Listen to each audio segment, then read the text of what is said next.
So with your permission, we'll try to do something different today. I'm going to use this one. Don't expect nothing great. It's just a simple change of mic. But we will be using the Humashim.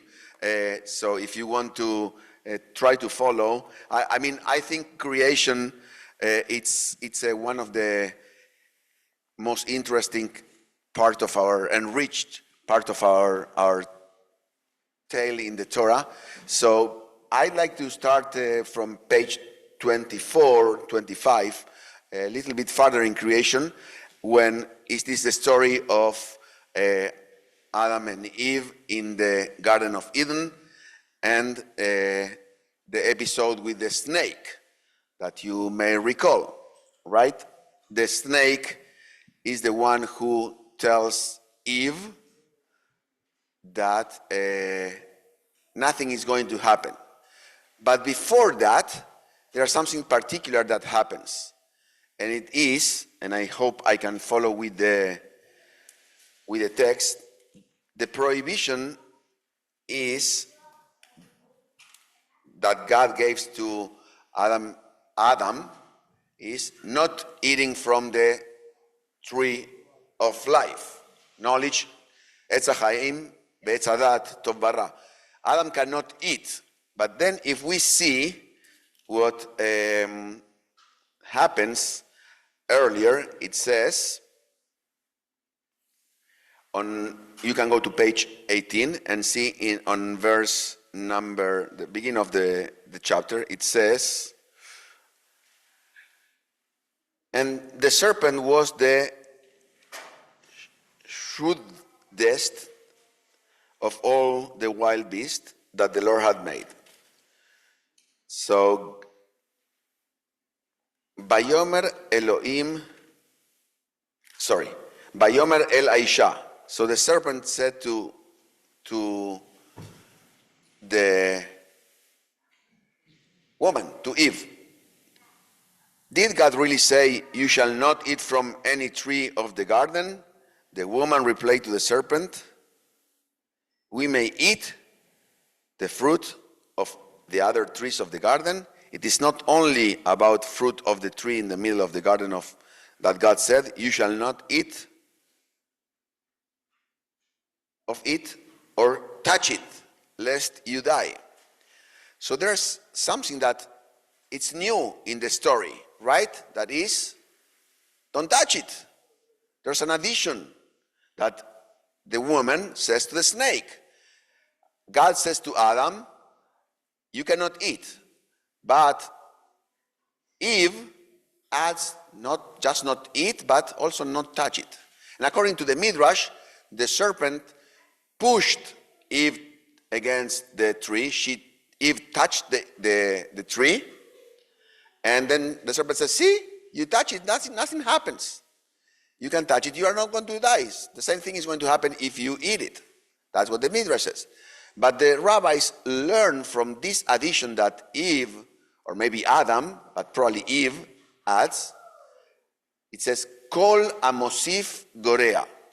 If you add, you diminish. And where do we learn that from? From exactly that verse. In other words, in English we say, less is more. Something like that, right? Yeah, adding more, it's always having the last word, unless it's yes, honey. It's not good, okay? So this is what the Torah is telling us. And from that moment, there are 3 curses that are going to happen. So now I'd like you to follow and hopefully read with me. And it says on chapter 16, and it says, verse 16, I am on page 21, it says, Ve'el Aisha Amar, Arbe itzbonech, ve'eronech ve'etzev teldi banim. So, it says, God says to the woman after eating from the forbidden tree, I will make most severe your pangs in childbearing. Okay? In pain you shall bear children. Then, that's the first one. Okay? The second curse goes to Adam and Eve and says, God says, Bezeat apecha tochal lechem. You're going to have to work hard in order to make your bread, to earn your bread. Okay, that's in the next page. Okay, and the last curse is on verse 19. Ki afar ata be'el afar tashuv. You are dust, and you shall return to the dust. So, what is the last of the curses is death. Okay? So, I don't think exactly that these are curses. Rather, these are descriptions of the human condition. Okay? Be'etzev teldi banim. You will bring or give birth to children with etzev. What is etzev?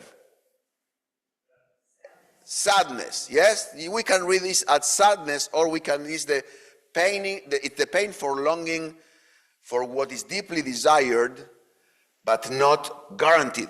That's one way to look at etzev. We really want something, but it's not guaranteed.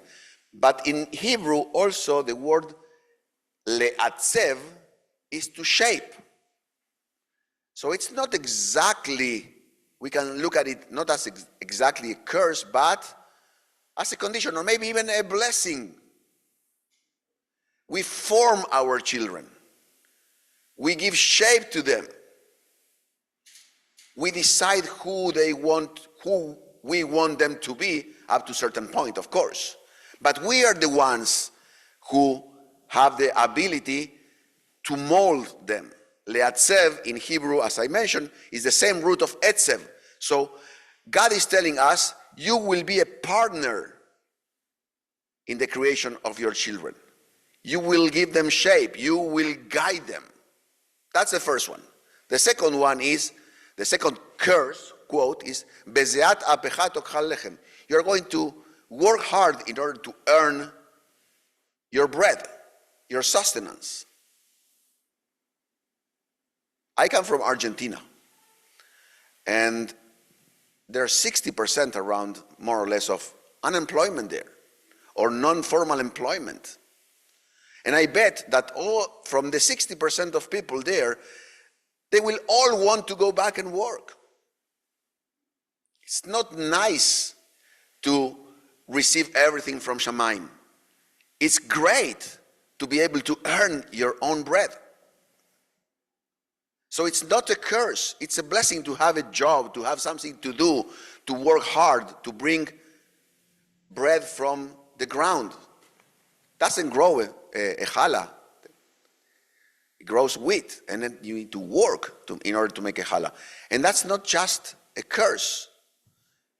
Being employed is, or having a job, having something to do, it's important. You know, I spoke with one of our congregants the other day.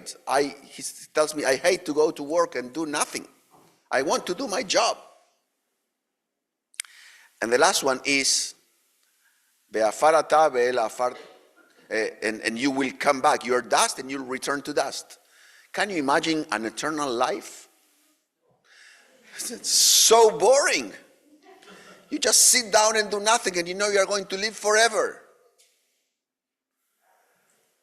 So somehow death is part of the human condition, and I don't want to call it a blessing, but the death in the right time. You know, cannot imagine, like, you know, Putin and Kim Jong-un living until 150 years. I mean, so knowing that there's an end gives us a goal to accomplish as much as we can. Otherwise, that will be a curse. Eternal life will be really a curse. And it is not. So, I think the Torah is giving us not exactly curses, or God is not giving exactly curses to us, but rather the Torah is giving us descriptions of the human condition, and we are the ones who can make them or turn them into a blessing. Now back to the Kol amosif gorea. If you add, you diminish. We need to be careful of how much we want to add, okay? Because sometimes we can add guilt to our pain or shame to our struggles. And that's not what the Torah is looking for that in here. The Torah is telling us, I give you 3 human conditions. Don't make them worse. Make them better. So I hope we learned something new this morning and that these 3, quote, curses, we can turn them into blessings in our life. Shabbat Shalom.